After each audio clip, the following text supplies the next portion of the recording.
ይሄ ልጅ በሆድሽ የተሸከምሽው ልጅ ያለ አባት ምንም ድምቀት የለው። አባት የሚስቱን ጭንቀት ማየት አለበት። አዎ ማየት አለበት እና እሱ መገኘት አለበት ነው ምልሽ። አለ አባት የሚሆን ነገር የለም። ይሄ ፍርድ ቤት የምትሉትንም ነገር እኔ መስማትም አልፈልግም ካሁን በኋላ። ከመቼው ፍርድ ቤት ምን አሮጣችሁ? እናት አባት እያለ ፍርድ ቤት ከእህቶቹም ጋር ብዙ አውርተናል። እነሱንም ደውዬላቸዋለሁ፣ ይመጣሉ። እነጋሽም አሉ እና አብዬም አሉ። አንድ ላይ ሆነን እሱም ባለበት ማስተካከል ያለበትን ነገር ያስተካክላል። ታችም ወርዶ ይቅርታ የሚጠይቅሽም ከሆነ ይቅርታ ይጠይቃል። ምጥሽንም ድካምሽንም ህመምሽንም እናትነት ማለት ይሄ ነው ለካ ብሎ ያሳለፋቸውን ጊዜዎች ራሱ እንዲጸጽተው ለማድረግ ነው። በምጥሽ ሰዓት ራሱ መገኘት አለበት ብዬ የምገሰስሽ ማየት አለበት። ለካ ይሄንን አህል ዋጋ ከፍላልኛለች ለልጄ ብሎ ውስጡ እንዲሰማው ጭምር ነው። በቃ አይዞሽ። የእናቱ ልታን ቦሳወዳለው እንደግነቷ ብዙ መሆኑን አውቃለው። ወላጅናት እኮ ፍጹም በመንፈሷ ልጇን ትወዳለች። ሰላም ሰላም፣ ውድና የተከበራችሁ የኛ ቤተሰቦች ሰላም ናችሁ? እግዚአብሔር ይመስገን እኛ ጋር ሁሉ ሰላም ነው። ለዚህ ቤት አዲስ የሆናችሁ ሼር፣ ሰብስክራይብ እያደረጋችሁ ቤተሰብ ሁኑ።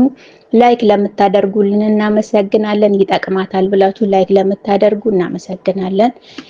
እና ውድ ቤተሰቦቻችን ዛሬም እንግዲህ በሩታዬን የመጣ ነው። ማታ በተለቀቀው ቪዲዮ ማዘር ያው ወደ ህርቁ እየሄዱ ነውና ነገሩ እያለቀ ነው፣ ወደ መጨረሻቸው እየገቡ ነውና በነገራችን ላይ እኛ ድራማ እንደሆነ እናውቃለን። ብዙዎች ማያውቁትም አሉ፣ የሚያውቁትም አሉ። የሩታዬ እህቶች ደግሞ ጀግኖች ናቸው፣ ያውቃሉ፣ እያወቁ ነው። ምንድነው ነገሩ?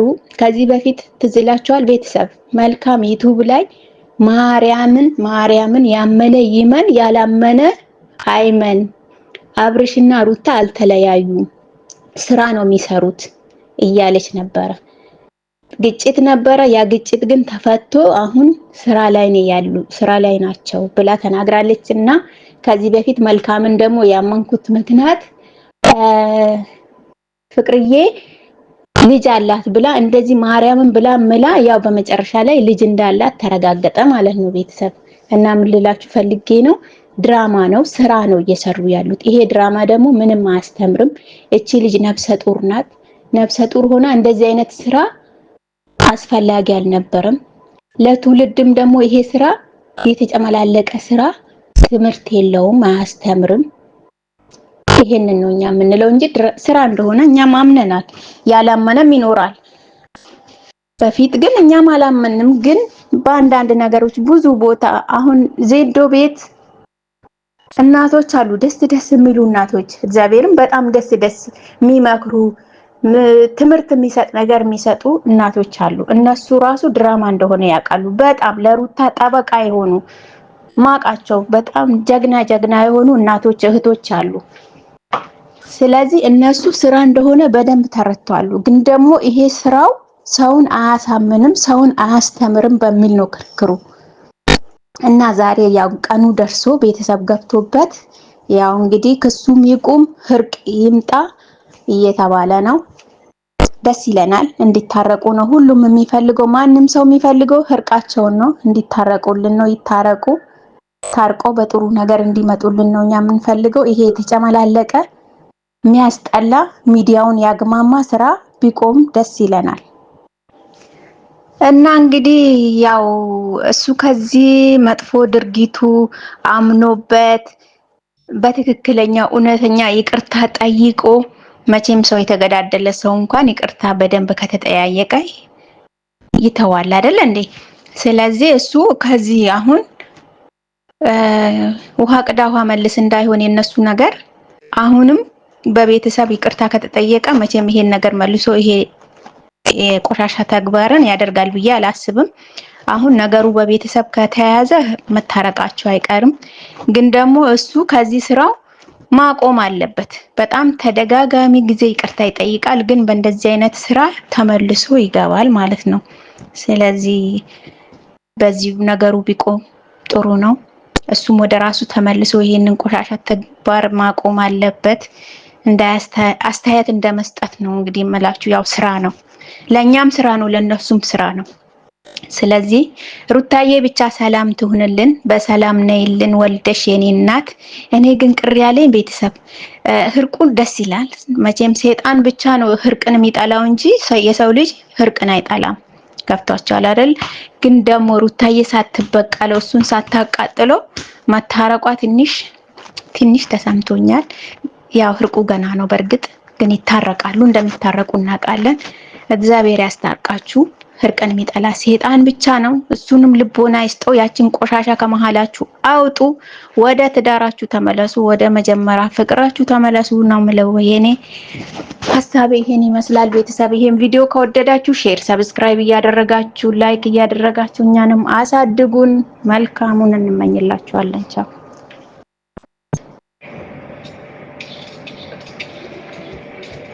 ማርሼ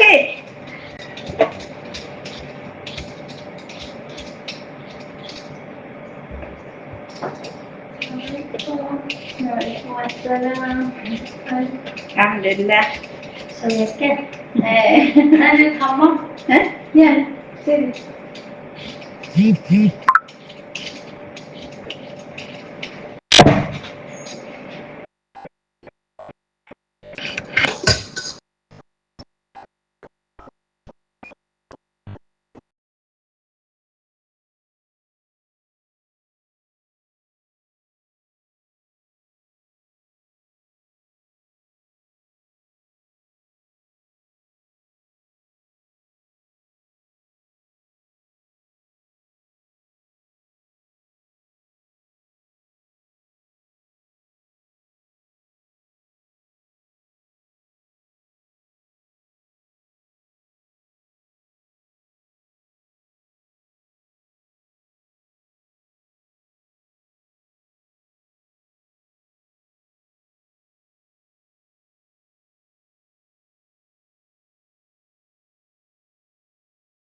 ብዙ ነገሮችን ያሳጣል። ስለዚህ ተራርቆ ኑሮ ተለያይቶ ኑሮ የሚሆን ነገር አይደለም። ልጅ ሲመጣ ልጅ እኮ የአባት ጥያቄ መጣብሻል፣ አባቴስ ይልሻል። ሲያድግ ብቻሽን ደግሞ ማሳደግ በፍጹም የማይመከር የማይታሰብ ነገር ነው። ለምን በትዳር ዓለም መጋጨት አለ፣ መስማማት አለ። ይኸው እኛን ከታላላቆችሽ ራሱ እኮ ልትረጂ ልትማሪ ይገባሻል። ምክንያቱም እኔና ባለቤቴ ዛሬ ተጣላን አይደል፣ ከሁለት ደቂቃ በኋላ ደግሞ መልሰን እንታረቃለን። ብዙ ነገሮች የሚያጠሉናሉ፣ ብዙ ነገሮች የሚያስታርቁናሉ። ተቻችሎ ነው ትዳር፣ ተቻችለን ነው። አንተ ትብስ አንቺ ትብሽ ተባብሎ ነው እንጂ አንተም የራስህ ጉዳይ እኔም የራሴ ጉዳይ ተብሎ የሚባል አይነት ነገር አይደለም። ስለዚህ ሩታዬ የኔ ውድ የኔ ፍቅር እንዴት እንደምወድሽ እንዴት እንደማከብርሽ ታውቂያለሽ። ግሳጼንም እንደምትቀበይኝ ባለሙሉ ተስፋ ነኝ። ስለዚህ ወደ አንድነት ብትመጡ እሱንም ደውለንለት ይምጣና ብትስማሙልን ልጃችሁን በሰላም ቢወለድ